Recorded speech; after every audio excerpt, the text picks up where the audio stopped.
Video کے نیچے subscribe کے بٹن پہ کلک کریں، بیل کے آئیکن پہ کلک کیجئے تاکہ ہر نئی ویڈیو کی نوٹیفیکیشن آپ کو مل جائے۔ انشاءاللہ آج کے ہمارے جو جلسے کے مہمان خصوصی ہیں ہمارے حضرت مولانا مفتی سید عظمت اللہ صاحب قاسمی دامت برکاتہم، بانی و محتم مدرسہ ریاض الجنہ بیتم چلہ، آپ کا بیان ہوگا انشاءاللہ۔ آپ کے بیان کے بعد ابھی مفتی صاحب کا بیان ہوگا، آپ اطمینان سے تشریف فرما ہو، بچوں کو خاموش کرائیں، تھوڑا مل کے بیٹھیں، سامنے آ جائیں، پیچھے آنے والے فیضی ترتیب سے بیٹھیں گے انشاءاللہ۔ بسم اللہ الرحمن الرحیم، الحمد للہ وحدہ الصلاۃ والسلام من لا نبی بعدہ صلی اللہ علیہ وسلم تسلیما کثیرا کثیرا، اما بعد۔ اللہ جل جلالہ و امن والہ کا احسان اور اس کا کرم ہوا کہ اس نے ہمیں تعلیم قرآن میں مشغول فرمایا۔ اس کا کتنا بھی شکر ادا کیا جائے وہ کم ہے۔ بڑی خوشی ہوئی ماشاءاللہ اس مکتب کے بچوں کو سن کر اور یہ بچوں کو دیکھ کر۔ تو یہ بچوں کا آنا یہ بچوں کا کمال نہیں ہے، اس محلے کے بڑے لوگوں کا کمال ہے۔ انہوں نے اپنے بچوں کو کم سے کم چھٹیوں میں مکتب کے لیے ارسال فرمایا، یہ ان کی بہت بڑی محنت ہے۔ جب ماں باپ چاہتے ہیں تو ہی بچے مدرسے میں یا مکتب میں داخل ہوتے ہیں۔ اللہ ان بچوں کے ماں باپ کے لیے خیر عطا فرمائے۔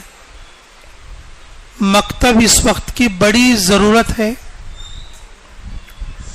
ورنہ پہلے مکتب نہیں تھے، مدرسے تھے۔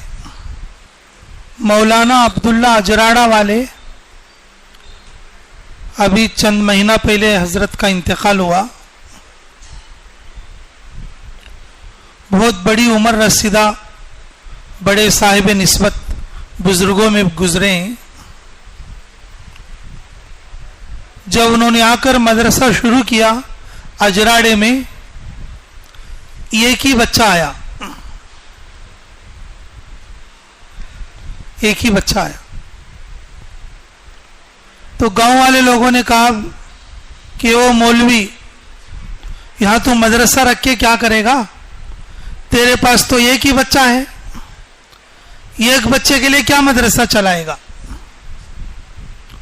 تو حضرت نے فرمایا اللہ رب العزت ایک ایمان والے کے لیے ساتوں زمین ساتوں آسمان چلا سکتے ہیں، کیا میں ایک بچے کے لیے مدرسہ نہیں چلا سکتا؟ دیوبند کا مدرسہ جو شروع ہوا وہ ایک استاد ایک طالب علم سے شروع ہوا، اور آج تقریباً 15,000 بچے دیوبند شہر میں پڑھتے ہیں، بلکہ 15,000 سے زیادہ۔ تقریباً 200 سال پہلے ایک طالب علم ایک بچے سے شروع ہوا۔ تو میرے معزز ساتھیوں کہ اول تو چاہے ایک بچہ بھی ہوتا، بس اس کے لیے مدرسے کا مکمل نظام ہوتا۔ شروع زمانے میں جتنے مسلمان بچے ہوتے تھے تو سب سے پہلے ان کو مدرسے میں قرآن پڑھا کر دوسرے چیزوں کی طرف ان کو جو ہے ملتوق کرتے۔ قرآن سے دوری ہو کر، اور اتنا ہم جو ہے قرآن کے اور اندھے اور قرآن سے دور ہو گئے ہیں کہ اس وقت میں پورے گھر میں ایک آدمی بھی قرآن کی تلاوت والا نہیں ہے۔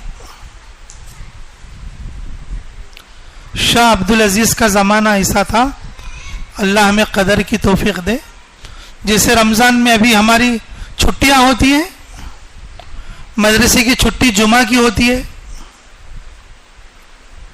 اور بقرعید کی چھٹی ہوتی ہے، رمضان کی چھٹی ہوتی ہے۔ یہ چھٹیاں تو بس دیکھا دیکھی ہم نے شروع کر دی ہے، دیکھا دیکھی ہم نے یہ چھٹیاں شروع کر دی ہے.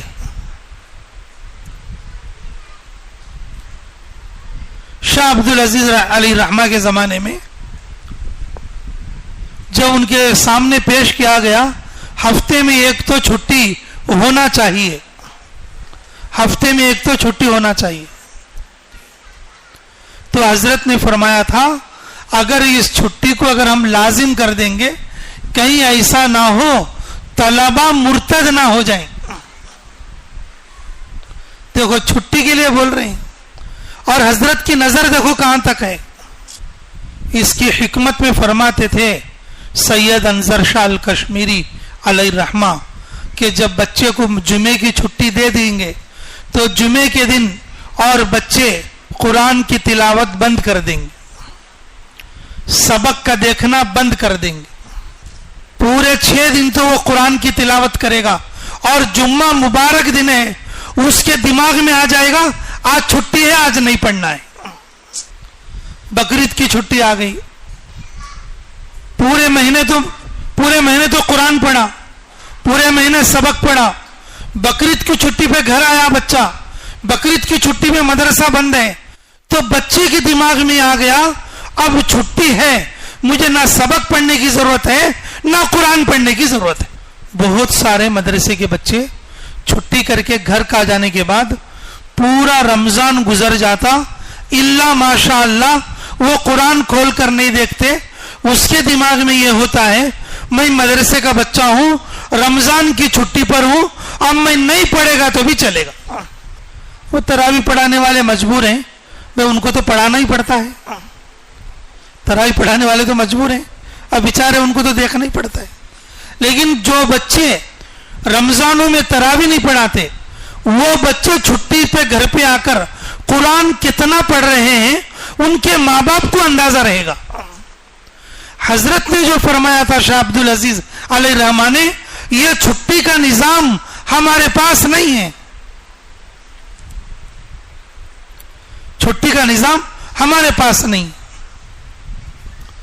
اگر ان کے سامنے یہ بات پیش کی جائے, ان جیسے لوگوں کے سامنے یہ بات پیش کی جائے کہ یہ بچے پڑھتے تو اسکول میں ہے, چھٹیوں میں قرآن پڑھنے کے لیے آئے,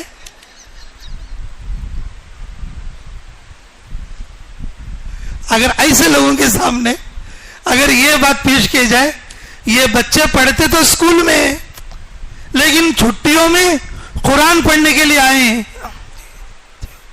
میرے عزیزوں, مدرسے کے ان طلباء پر حضرات خوف کرتے تھے کہیں آگے چل کر اس چھٹی کا بہانہ بنا کر اور یہ بچے ارتداد تک نہ پہنچ جائیں, ارتداد تک نہ پہنچ جائیں.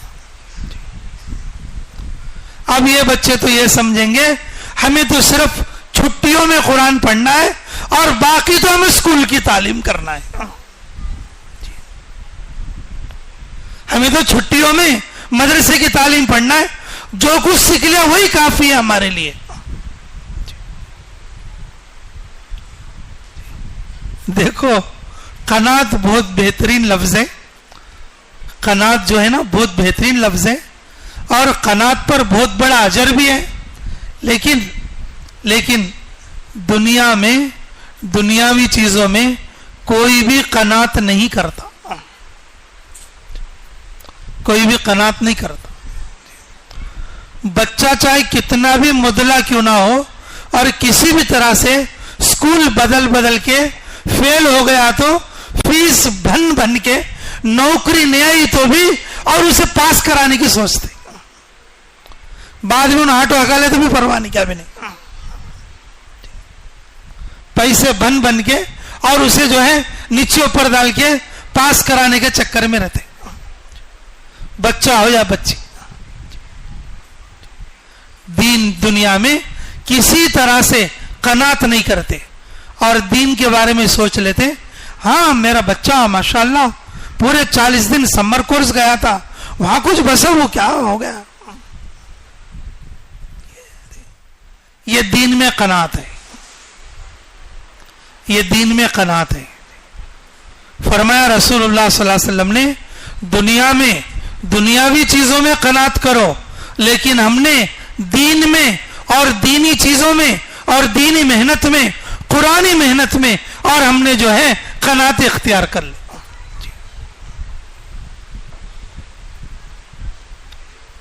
کیا بھائی تمہارے کتنے بچے؟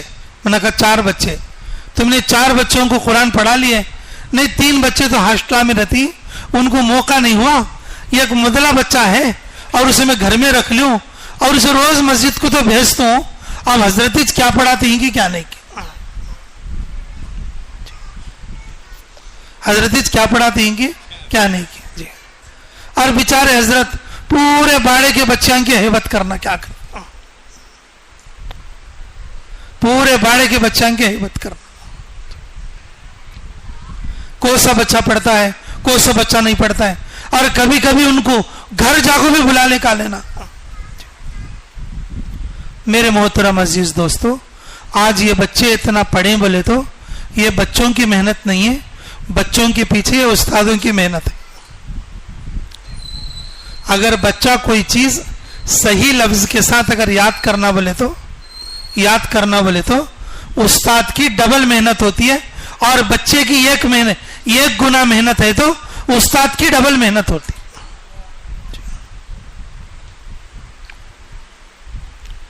لفظ بھی مس نہیں ہونا اور اسے اچھا بھی یاد ہونا، پھر اس کا لہجہ بھی اچھا رہنا، اور ایسے تھوڑے وقت میں وہ تھوڑے وقت کچھ کور کرنا،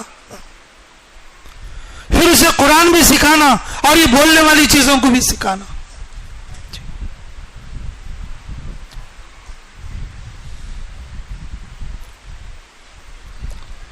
گورنمنٹ اسکولوں میں ماشاءاللہ 2-2 4-4 گھنٹے پڑھے تو بھی 60 ہزار دے رہے ہیں، یا 15,000 دے کر امام صاحب کو کہتے ہیں بہت دے ڈالے جی ہمیں، ماشاءاللہ ہمارے امام صاحب کو بہت دے ڈالے ہمیں.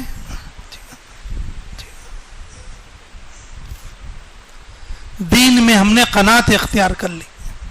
یہ جو اساتذہ رات اور دن محنت کر کے اور ان بچوں کے ساتھ، اور جو الفاظ استاد کے پیٹ کے الفاظ بچے کے پیٹ میں اتارنا بولے تو بہت زیادہ محنت کرنے کی ضرورت پڑتی. بڑے لوگوں کو سمجھ میں بھی آ گیا ہوگا کہ جب وہ جماعت میں جاتے تو ایک سورہ صحیح کرنے ان کو کتنے دن لگتے. 40 دن کا چلا پورا ہو جاتا ہے. بعض لوگوں کا ایک سورہ بھی صحیح نہیں ہوتا، بعض لوگوں کا ایک سورہ بھی صحیح نہیں ہوتا. اگر یہ چھوٹے چھوٹے معصوم بچے اس درجہ پڑھ رہے ہیں بولے تو استادوں کی کتنی محنت پڑی ہوگی ان پر. اس وقت کے، اس دور کے اہل علم اور جو اہل نظر علماء یہ فرماتے اگر ان بچوں کا اتنا وقت بھی نہیں لیں گے تو پھر یہ لوگ اس سے بھی محروم ہو جائیں گے. مسلمانوں کی ذہنیت دین سے اتنا قناعت اختیار کر رہی ہے، مسلمانوں کی ذہنیت دین سے اتنا بیزار ہو گئی ہے، مسلمانوں کی ذہنیت دین کو اتنا لاچار اور غریب اور کمزور سمجھ رہی ہے کہ اگر ان بچوں کے یہ وقت کو بھی اگر یہ استاد قدر نہیں کریں گے تو پھر یہ بچے اس سے بھی محروم ہو جائیں. ایک زمانے میں مدرسے کو چھٹی دینے کے لیے بھی یہ سوچ رہے تھے اہل نظر کہ بھی یہ بچے کہیں مرتد نہ ہو جائے. ان کے دل میں چھٹی کا خیال آ کر تلاوت بند کر کے قرآن پڑھنا چھوڑ کر اور عبادت چھوڑ کر سبق یاد کرنا چھوڑ کر اور کہیں جو ہے یہ دین سے دور نہ ہو جائے، یہ خوف کرتے تھے اس زمانے میں. اور آج کے دور میں اور آج کے دور کے اہل نظر فرماتے اگر یہ بچے اسکول میں پڑھنے والے اگر یہ تھوڑا وقت دے رہے اس کو بھی لے لو، غنیمت سمجھو. اگر اس کی ہم نے قدر نہیں کی یہ بچوں کو وہ بھی نصیب نہیں ہوگی. کیا کہ ان کے ماں باپ کے دل میں اللہ تعالیٰ فکر ڈالی. چھوٹے بچے ہیں بالکل تو بھی ذرا بلا لیتی ہیں، ذرا بڑے بچے ہو گئے تو ان ہاسٹل میں چلے جاتی. یہ بھی نہیں ملتا، یہ بھی نہیں ملتا. اس لیے جتنے بڑے بڑے اہل نظر علماء اور یہ فرماتے چھوٹے بچے بچپن میں ہی یہ بھی سکھاؤ، یہ بھی سکھاؤ، تھوڑے وقت کو یہ بھی کام کرو اور یہ بھی کام کرو، یہ بھی محنت کرو، یہ بھی محنت کرو. جان لگا کر اساتذہ جو ہے بچوں کو اس طریقے سے تیار کر رہے ہیں. ماشاءاللہ بڑی خوشی کی بات ہے کہ ان بچوں نے ایک مہینے کے اندر اور محنت کر کے جو کچھ پروگرام 25 بچوں نے تقریباً 20-25 بچوں نے ہمارے سامنے پیش کیا, اللہ ان کے علوم میں برکت عطا فرمائے اور محنت کرنے والے اساتذہ کو ان کی محنتوں کو اللہ قبول فرمائے. لیکن میری درخواست ہے تمام حاضرین سے, اگر اس میں آپ کے بھی اگر بچے ہیں, آپ کے محلے کے بھی اگر بچے ہیں, تو میرے عزیزوں ان بچوں کو سال بھر کے لیے کنٹینیو کرو. سال بھر میں تو خالی 20 بچے ہوتے اور اب اس وقت میں 70 ہیں, تو باقی 50 بچے پورے سال کہاں رہتے, پورے سال کہاں رہتے ہیں جی. خالی ایک مہینے میں تمہارے بچے اتنا پڑھ سکتے ہیں تو پورے سال میں اسکول کے ساتھ کتنا کچھ پڑھ لیں گے. اس لیے میرے عزیزوں بڑے لوگوں سے درخواست ہے کہ اگر گشتوں میں پھر کر اور لوگوں میں چل پھر کر اگر خود تمہارے بچے ہیں تو پورے سال کے مکتب کے لیے اور اپنے بچوں کو کنٹینیو کرو. کریں گے سب انشاءاللہ. اللہ تعالی ہمارے اس جلسے کو اور اس مجلس کو اپنے فضل سے قبول فرمائے, آمین. جزاکم اللہ خیر الجزا حسن الجزا فی الدارین. مفتی صاحب کی جو کلمات تھے وہ جامع معنی تھے اس پورے جلسے کے لیے. جیسے بچے آئے ہیں ان کے لیے, جو والدین ہیں, سرپرست ہیں اور پڑھانے والے ہیں, سب کے لیے اللہ ان باتوں پر ہمیں عمل کرنے کی توفیق نصیب فرمائے. دعا کے لیے میں مفتی صاحب سے درخواست کر رہا ہوں, انشاءاللہ دعا سے ہمارا جلسہ اختتام ہوگا. اللہم صلی علی بدر التمام, اللہم صلی علی نور الظلام, اللہم صلی علی مفتاح دار السلام, اللہم صلی علی خیر الانام. ربنا آتنا فی الدنیا حسنۃ وفی الآخرۃ حسنۃ وقنا عذاب النار. ربنا ظلمنا انفسنا وان لم تغفر لنا وترحمنا لنكونن من الخاسرین. رب اجعلنی مقیم الصلاة ومن ذریتی ربنا وتقبل دعا. اللہم صلی وسلم دائما ابدا علی حبیبک خیر الخلق کلہم. اللہم انی اسألک علما نافعا رزقا واسعا حلالا طیبا وعملا متقبلا وشفاء من کل داء. یا ربنا ارحم لنا واغفر لنا وافتح لنا انت مولانا فانصرنا علی القوم الکافرین.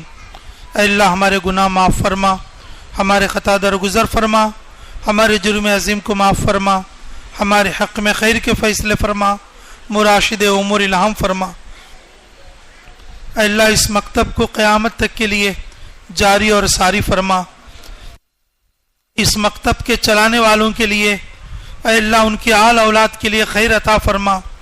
اے اللہ اس مکتب کے جو معاون اور مددگار ہیں اللہ ان کو بھی قبول فرما, ان کی آل اولاد کو بھی قبول فرما. اے اللہ جو لوگ اپنے بچوں کو اس مکتب میں چھوڑیں اللہ ان کو بھی قبول فرما.